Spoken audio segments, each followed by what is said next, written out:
Hi there! Good morning, good afternoon, good evening, and good day. RJYC Vlog here. So, kamusta naman kayo? I didn't see you for a while because I was really busy with my life and with what is going on in the world. So, ito na.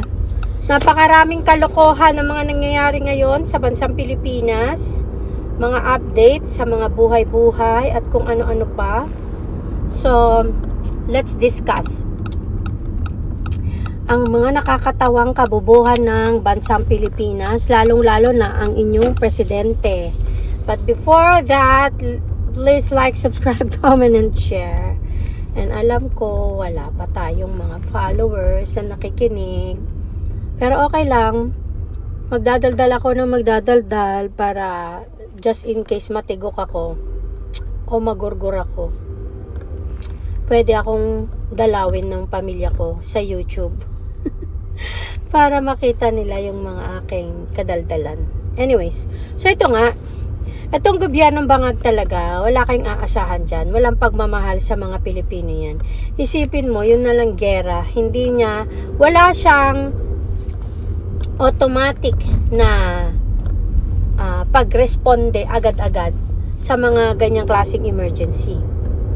At yung pag-rescue niya sa mga OFW ay kung sino lang daw ang may gusto na magpa-rescue. Sira ulo, diba? Yung nandun ka na sa gera, tapos sasabihin ba ng tao, ayoko magpa-rescue hindi ako magbo-voluntary rescue. It's supposed to be a mandatory rescue, diba? Kung ba, mandatory lahat na yon, ililigtas mo, hindi mo pipiliin. Tapos itong presidente nyong bangag, para sa kanya, voluntary daw. Yung magbo-volunteer lang daw na gustong umuwi, ang umuwi. Sira ulo, di ba? Ganyan kabungol ang presidente nyong bangag na Marcos. Ganyan siya ka-weak. Kung kay PRRD yan, alam na niya agad kung anong gagawin niya.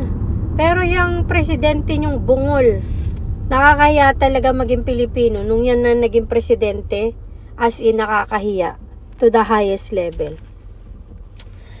Hay nako, I can't wait na si BP Sara na ang maging presidente at nang mabawas-bawasan naman ang kahihiyang inaabot ng bansang Pilipinas sa ibang bansa.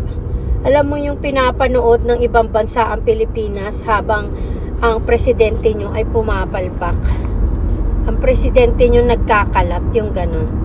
Nanonood lang yung ibang bansa at pinagtatawanan ang bansang Pilipinas at ang presidenteng hinalal ng mga nabudol na mga Pilipino. Pero hindi na natin iisa-isahin niyang pagkabudol sa inyo at you don't rub asin sa wound. Adding insult to the injury. Diba? Anyways.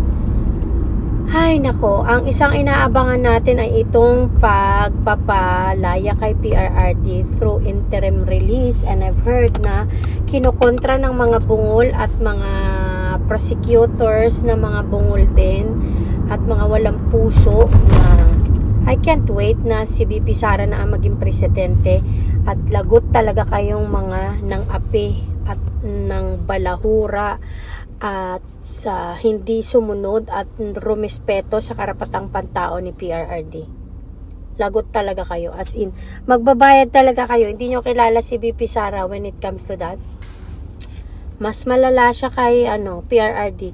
Si PRRD nagmumura lang yan niya sa galit niya sa mga kriminal, sa mga masasamang tao, sa mga kawatan, magnanakaw, korap. Minumura niya. Si BP Sara talagang blow by blow yan. Sasabihin niya, kung bobo ka, sasabihin niya, bobo ka. Direct to the point talaga siya. Wala siyang kemi-kemi. Yan lang ang vice presidente at magiging presidente na talagang blow by blow na bibirahin ka niya habang may puso naman siya sa mga maliliit na tao. Sa mga mamamayang Pilipino na magluluklok sa kanya dyan at nagluklok sa kanya bilang vice presidente. So abangan natin ang pagkakataon na si BP Sara na ang maging President of the Philippines at I'm pretty sure babangon paunti-unti ang Pilipinas, syempre sa tulong ng bawat mamamayang Pilipino yan. Of course, di ba? sa tulong ng bawat mamamayang Pilipino. Magtutulungan ang bawat mamamayang Pilipinong matitino na hindi kriminales, hindi adyodik, hindi lumalabag sa batas. Yan ang susunod na magiging kaalyado ni BP Sara, ang mga matitinong mamamayang Pilipino. Pero syempre, pag bungol ka, kriminal ka, adik ka, hindi mo sasang-ayunan si BP Sara. Ganun lang yun. Kasi pag kriminal ka, yan talaga ang ano sa'yo. Galit ka sa mga Dutertes kasi kriminal ka eh. Ayaw mong pigilin nila yung mga kalokohan mo, right? Anyways, marami pa tayong pag-uusapan next time.